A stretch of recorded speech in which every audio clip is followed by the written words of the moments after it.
What's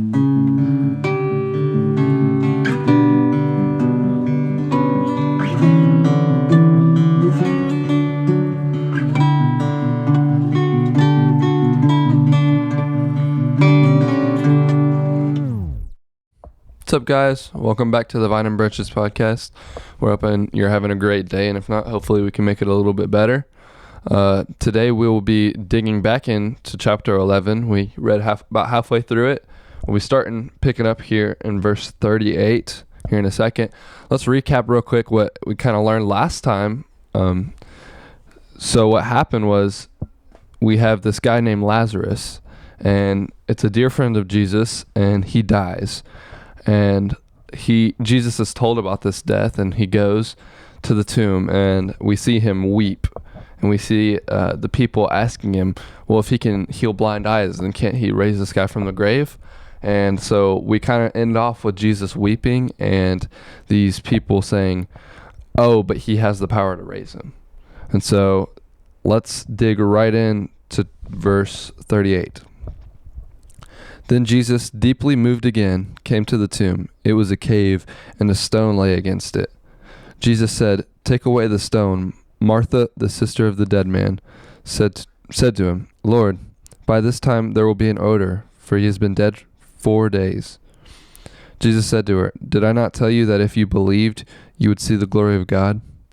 So they took away the stone, and Jesus lifted up his eyes and said, Father, I thank you that you have heard me. I knew that you always heard me, but I said this on account of the people standing around, that they may believe that you sent me. Verse 43. When he had said these things, he cried out with a loud voice, Lazarus, come out. And the man who had died came out, his hands and feet bound with linen strips, and his face wrapped with cloth. And Jesus said to him, unbind him and let him go. That's really crazy to me. When, on the beginning, when he says, take away the stone, and she's like, oh, but there will be an odor by now. Did you know that when somebody dies, decomposition starts instantly? Did you know that? Yeah, it's crazy. That's kind of wild that it's like instantaneous. Yeah, I think that, I think that's why they were kind of saying the odor, but that's also, I think, why they came in, especially when we read later with Jesus, when they came in, one of the first things they did was they sprayed him with like perfume, and they were trying to make his body not smell so bad. That's actually what Mary Magdalene was doing when they came up to the tomb. Am I correct? Yeah, I believe so. Yeah. Yeah. So they were going to spread odors over the body, and so it. Yeah, I think that's super cool. Verse we were in? 45. Okay. Verse 45. Many of the Jews who had come with Mary had seen what he did, believed in him. But some of them went to the Pharisees and told them what Jesus had done. So the chief priests and the Pharisees gathered the council and said, what are we to do? For this man performs many signs. If we let him go on like this, everyone will believe in him, and the Romans will come and take away both our place and our nation. But one of them, Caiaphas, who was a high priest that year, said to them, you know nothing at all, nor do you understand that it is better for you that one man should die for the people, not that the whole nation should perish. He did not say this of his own accord, but being high priest that year, he prophesied that Jesus would die for the nation. And not for the nation only, but also to gather into one the children of God who are scattered abroad. So from that day on, they made plans to put him to death. Jesus no longer walked openly among the Jews, but went from there to the region near the wilderness, to a town called Ephraim, where he stayed with the disciples. Verse 55, now the Passover of the Jews was at hand, and many went up from the country to Jerusalem before the Passover to purify themselves. They were looking for Jesus and saying to one another as they stood in the temple, what do you think? that he will not come to the feast at all? Now the chief priests and the Pharisees had given orders that if anyone knew where he was, he should let them know, so that they might arrest him. And that's the way to close out chapter 11. Anything you noticed or anything you want to talk about? I want to hear you share a little bit about the Passover in just a second. But before we go on to that, I want to say this story of Lazarus, I think is very interesting to see. Not only did he raise himself from the dead, but Lazarus too. And multiple others. Oh yeah, and the like the kids that the parents came to him and all those stuff. I think that's just like a real wonderful testimony to show his power of not only can I do it once, I can keep doing this. You know? So yeah, but I want to hear you talk a little bit of the Passover, because it talks about the Passover. So for anybody that doesn't know what it is. So Passover was this event that the Jews had. I think I'm not too well versed on the Passover. What was it before? So like what I thought it came from was like the idea from Egypt is where I thought it derived from. Okay.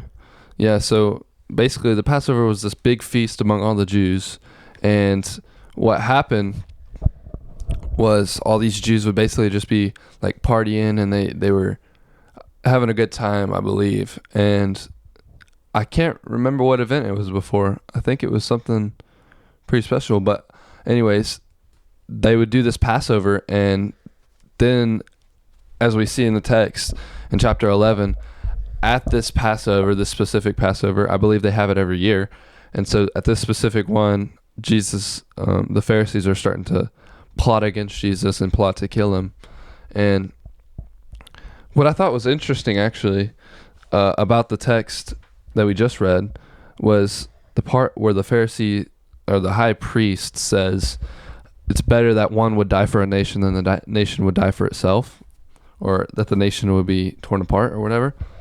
And I thought that was kind of interesting how he said that. And then Jesus goes, he didn't say that on his own accord. It was God basically prophesying through this man of Jesus' death and how that was going to cleanse not only this nation, but also everybody in the world, to bring the children of God back to himself. I thought that was super powerful. I don't think I'd ever really caught on that verse before. Agreed. And also I looked up a little bit about the Passover to make sure I'm correct. Number one, it is a feast. So like the Last Supper was kind of a lot like that. And number two, it did derive from, I guess it's kind of like a party they had celebrating the fact that they came out of Israel, I guess, is what I was saying. Because obviously when they're in Israel, if any of y'all don't know, there's a bunch of plagues. And then the last one was a Passover where you had to put the blood on your doorpost, and then if not, your firstborn was killed. And so then they got released, and they crossed the Red Sea, and then all that. So I guess it's like a celebration for that, or maybe there's some other reasons. I like to kind of study their culture and stuff, so anyways. Yeah, dude, I love that. I think it's also super important to recognize the culture that these words are coming out of, and it kind of helps you understand the language a little bit. And some of the things that they say, like back in those times, doesn't really like have the same meaning that it does today. And so it's really interesting and cool to understand their culture sometimes and get in their mind when they're talking about this. And then it kind of helps you bring to life, like, oh, this verse that seemed really weird, like really weirdly worded. Oh, it's actually super powerful, because back in this time, obviously we know that the Bible was translated into English. It was not originally in English. It was in Hebrew and Greek and all these different things. And so when you get to the root meaning of each word, I think it brings a whole new light to what the scripture is saying. Absolutely agree.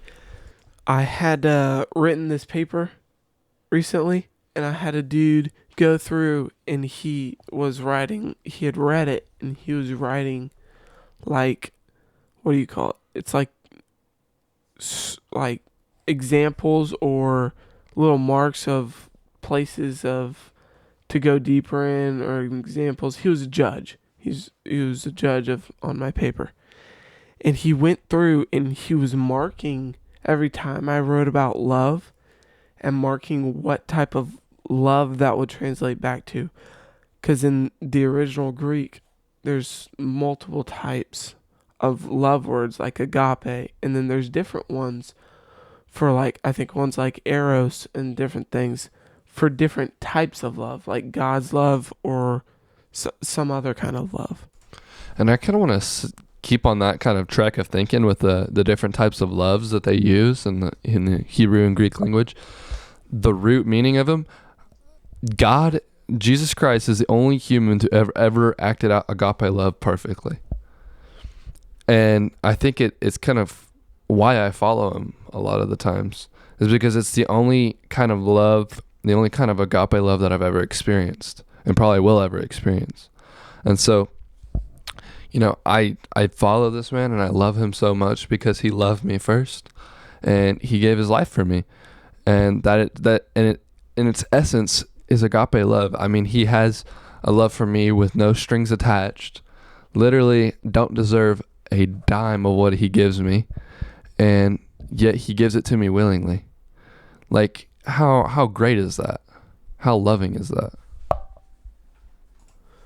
Yeah, he is such a loving God. He's the only one to work it out perfectly. I love that. That was amazing. Let's definitely read chapter 12 on this podcast. So do you want to start right now? Yeah, I'll go ahead and let's start in verse 1, okay? Chapter 12, verse 1. 6 days before the Passover, Jesus therefore came to Bethany, where Lazarus was, whom Jesus had raised from the dead. So they gave a dinner for him. There Martha served, and Lazarus was one of those reclining with him at the table. Mary therefore took a pound of expensive ointment made from pure nard, and anointed the feet of Jesus, and wiped his feet with her hair. The house was filled with the fragrance of perfume. But Judas Iscariot, one of the disciples, he who was going to betray him, said, "Why was this ointment not sold for 300 denarii and given to the poor?" He said this not because he cared about the poor, but because he was a thief, and having charge of the money bag, he used to help himself to what was put into it. Jesus said, "Leave her alone, so that she may keep it. For the day of my burial, for the poor you always have here, but you do not always have me." Let's stop there. I think that's really interesting, especially that last verse, verse 8. For the poor you will always have, but you do not always have me. What do you think about that? I think that was absolutely amazing.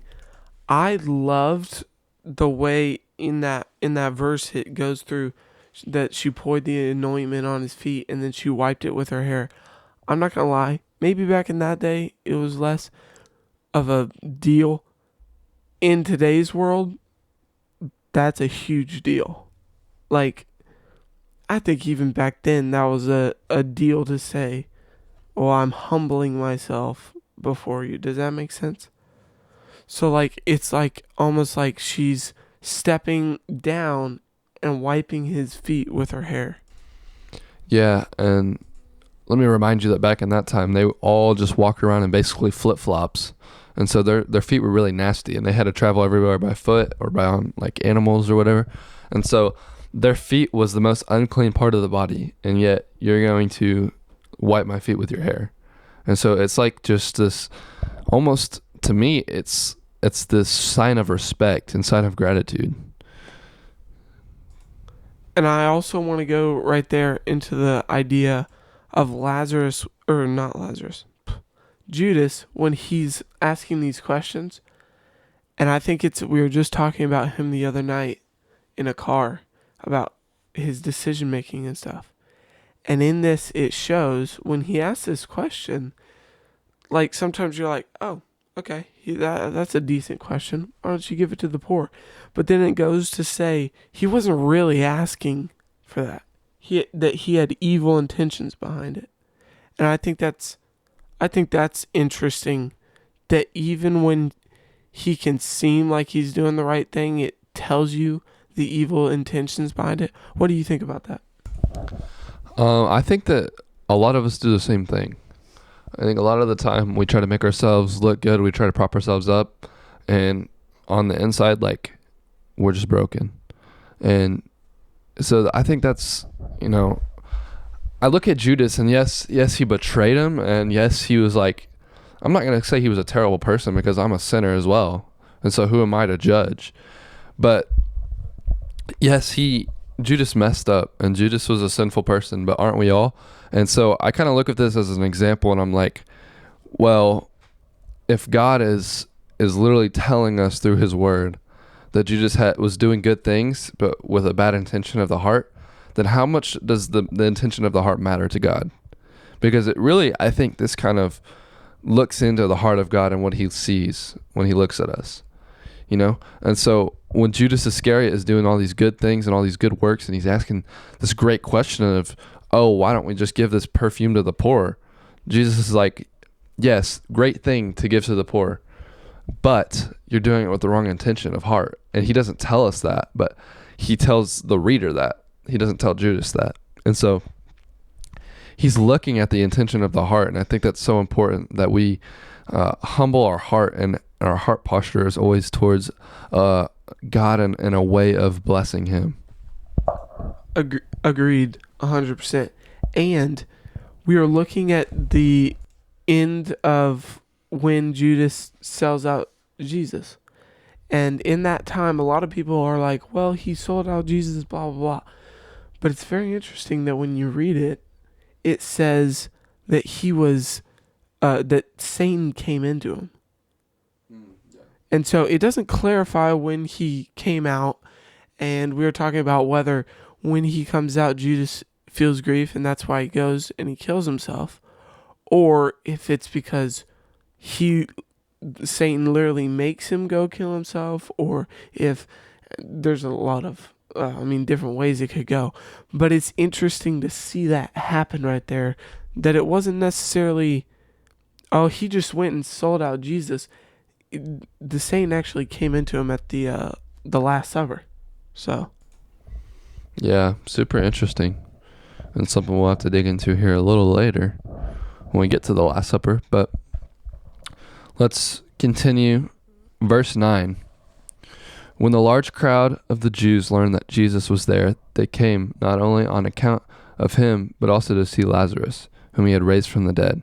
So the chief priests made plans to put Lazarus to death as well, because on account of him, many of the Jews were going away and believing in Jesus. Verse 12.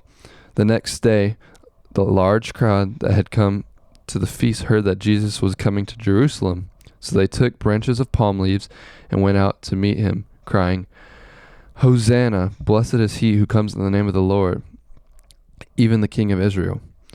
And Jesus found a young donkey and sat on it, just as it is written, Fear not, daughter of Zion, behold, your king is coming, sitting on a donkey's colt.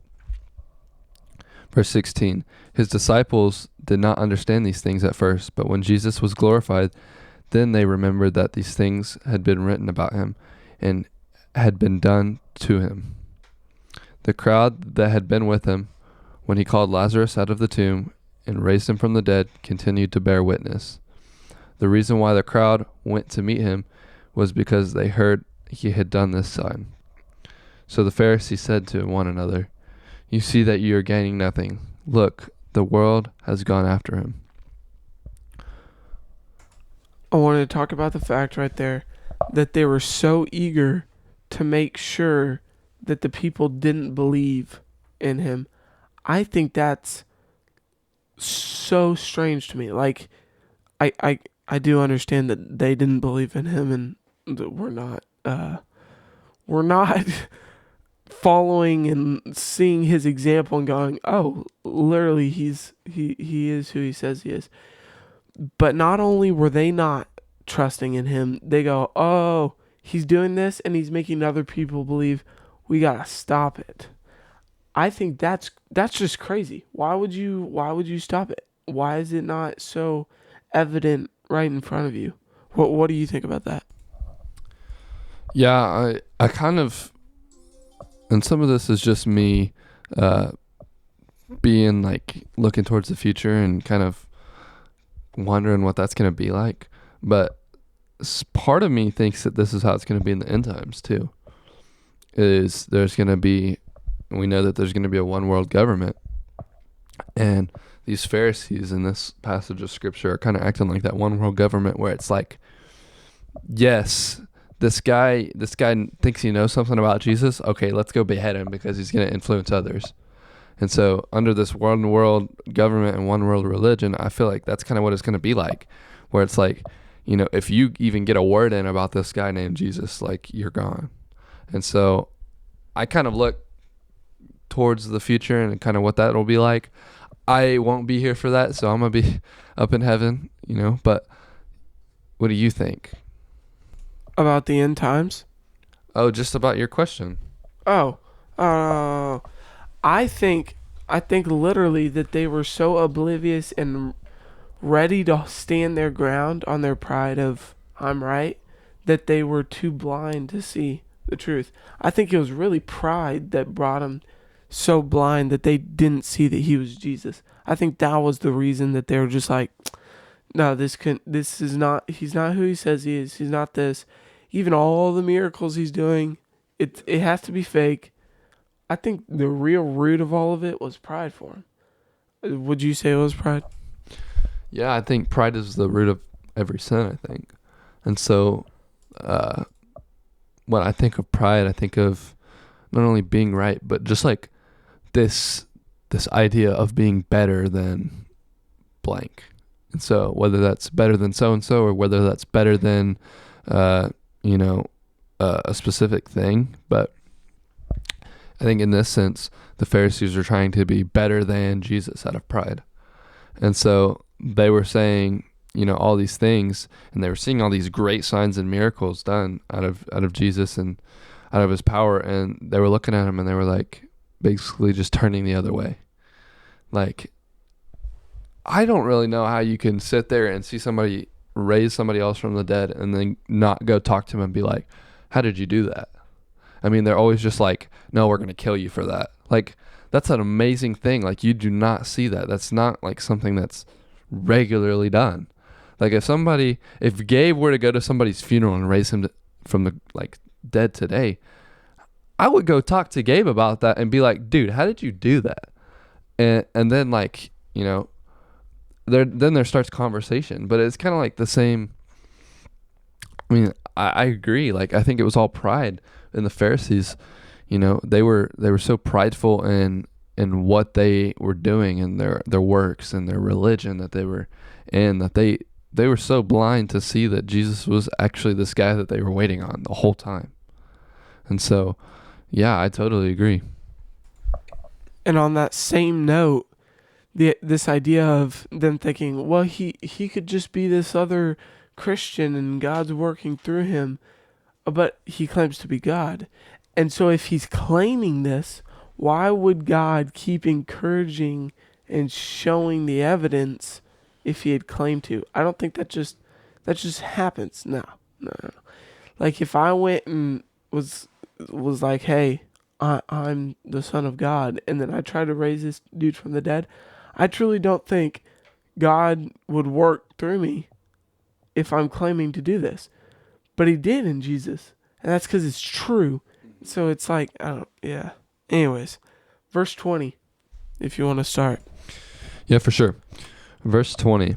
Now among those who went up to worship at the feet were some of the Greeks. So that these came to Philip, who were from Bethsaida or something like that in Galilee, and asked him, Sir, we want to see Jesus, or we wish to see Jesus. And Philip went and told Andrew, and Andrew and Philip went and told Jesus. And Jesus answered them, The hour has come for the Son of Man to be glorified. Truly, truly, I say to you, unless a grain of wheat falls into the earth and dies, it remains alone. But if it dies, it bears much fruit. Whoever loves his life loses it, and whoever hates his life in this world will keep it for eternal life. If anyone serves me, he must follow me, and where I am, there will my servant be also. If anyone serves me, the Father will honor him. Verse 27. Now is my soul troubled, and what shall I say? Father, save me from this hour. But for this purpose I have come to this hour. Father, glorify your name. Then a voice came from heaven. I have glorified it, and I will glorify it again. The crowd that stood there and heard it said that that it had thundered. Others said, an angel has spoken to him. Jesus answered, this voice has come out for your sake and not mine. Now is the judgment of this world. Now will the ruler of this world be cast out. And I, when I am lifted up from the earth, will draw all people to myself. And he said this to show by what kind of death he was going to die. Verse 34. So the crowd answered him, we have heard from the law that the Christ remains forever. How can you say that the Son of Man must be lifted up? Who is the Son of Man? So Jesus said to them, the light is among you for a little while longer. Walk while you have the light, lest the darkness overtake you. The one who walks in the darkness does not know where he is going. While you have the light, believe in the light, that you may become sons of the light. Stop right there. So the first thing I wanted to talk about was verse 25. Whoever loves his life loses it, and whoever hates his life is in this world. Right? And that was the first thing I wanted to talk about, which we can come back to that. And then the second thing I want to talk about, to go ahead and let you know, is this verse 35 when he says, the light is among you for a little while longer. And the fact that he's talking about himself. He's like, I'm going to be here a little while longer, and then I'm going to be gone. So let's like enjoy this while I'm here, basically. So first, talk a little bit about verse 25. Yeah, so this verse about whoever loves his life will lose it, and whoever hates his life in this world will keep it for my eternal sake.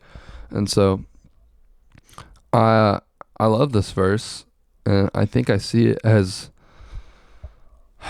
honestly, I think that ever since the garden, Adam and Eve and all human beings after them have had this God-shaped hole in their heart that they've tried to fill with other things other than God. And it may fill it for a moment, but doesn't fill it for an eternity or a lifetime even. And so they go to these temporary things. And so when they go to these temporary things and they realize they don't work, then they get depressed, and then all these problems start happening because we're not going to the root of the source. We're not going to God. And so I kind of see this as like when we get to this place and we get to our lowest moment and God is there, we give our life away to him because we don't want it ourselves. And so because I didn't want my life, I gave it to somebody who did. I gave it to somebody who did want it. And that's kind of what I see this as. It's like whoever loves his life, which we see this as like whoever loves his own life. So he's like operating in himself, not necessarily like, oh, you love your life. Like you love all the things that God's given you. You're like operating in the fruits of the Spirit. You're doing all these things. Yeah. That's not what this verse is talking about. When he says he loves his life, he's talking about this world. He loves this world and the things of the world. And so he loves this lifestyle that he's living in. And he says whoever hates his life in this world will keep it for eternal life. And so whoever hates, I see this as like whoever turns away from those worldly things and follows me. Because we're still talking about light and darkness here. So people who are turned towards the darkness are the people who love their life. And people who are turned towards the light are people who don't like the darkness. So they turn away. So what do you think? I think on that track of what you're talking about, hating the world, when I think about that, I think about somebody that's like, dude, I'm so ready to go be with Jesus. I'm done with this world. I'm done. I just want to go. And so that's what comes to my mind when I think of somebody that's like hates this world. I also think in that sense you could tie it back to world as in the evils of this world and everything like that. Because this world is a very broken place, and so when he's referring to a world, he can be talking about like literally all these fleshly and worldly desires and habits and things, and you hate them. As a Christian, you should be like, no, I don't. It brings you agony, right? So that's what comes to my mind when I hear that. And then I'm going to bounce to verse 35 when he says, the light is among you for a little while longer. Walk while you have the light, lest darkness overtake you. I think that's interesting. Obviously, he's talking about himself. He's like, I'm going to be here for a little while longer. So go ahead and grow right now while the light's there.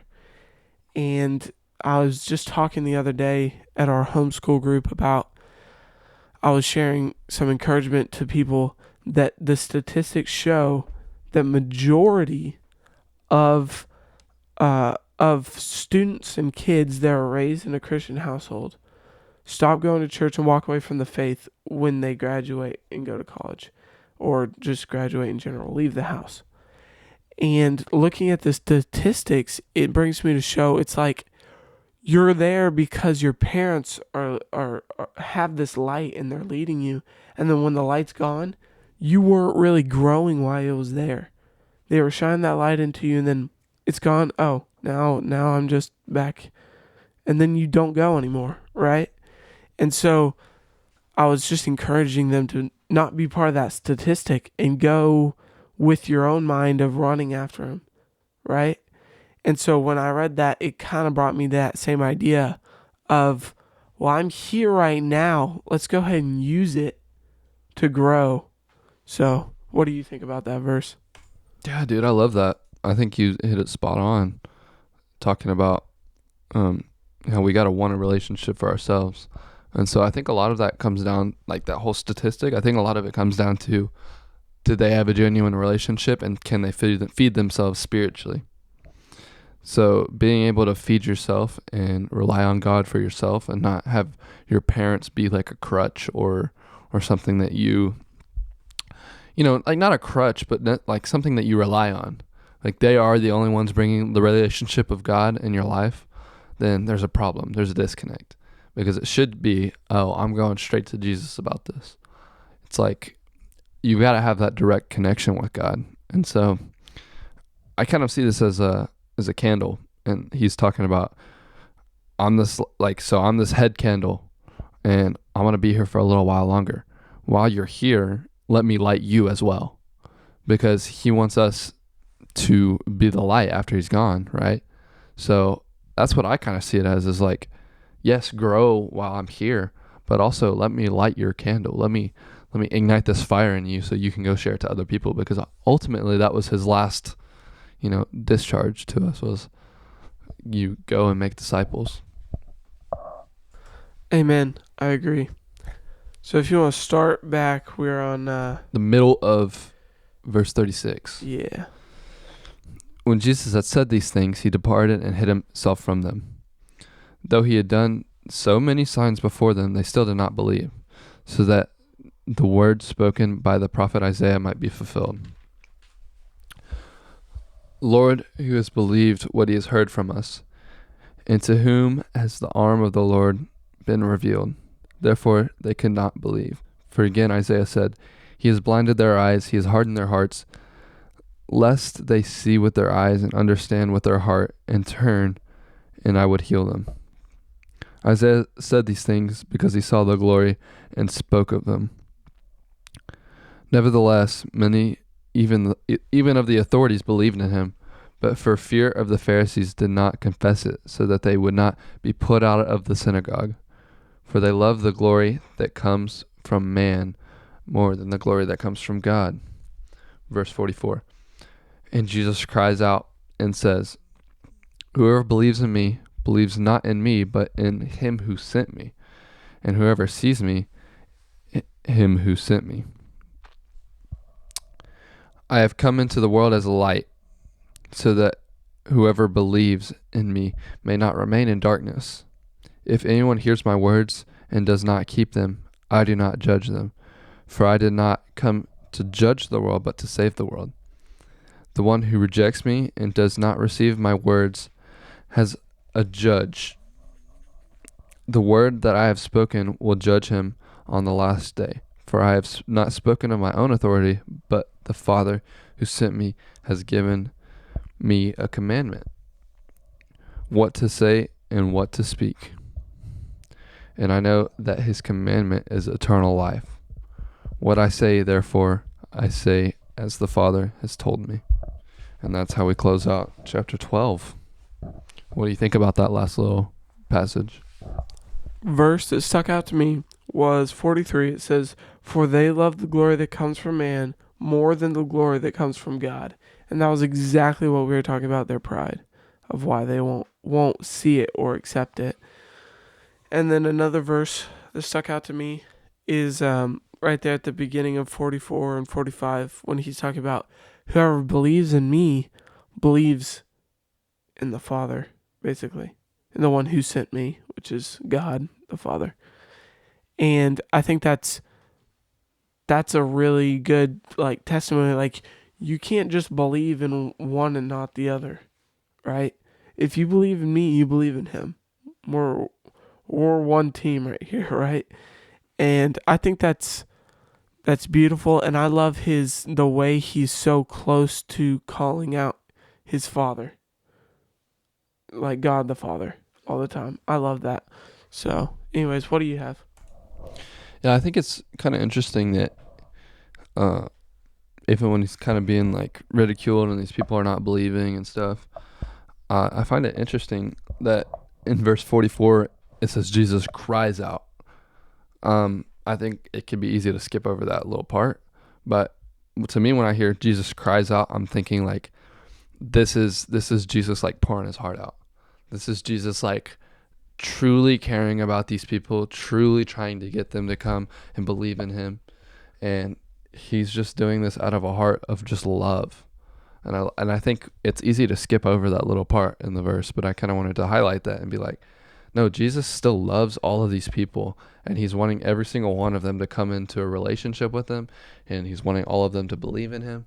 And he's sitting here and he's crying out, and he's like, if you believe in me, you're going to believe in my Father also. You don't believe only in me, you believe in him who sent me. And so he's crying out when he's saying this. And so I just like imagine Jesus just putting his heart out there for the people and just being like, come on guys, you gotta believe.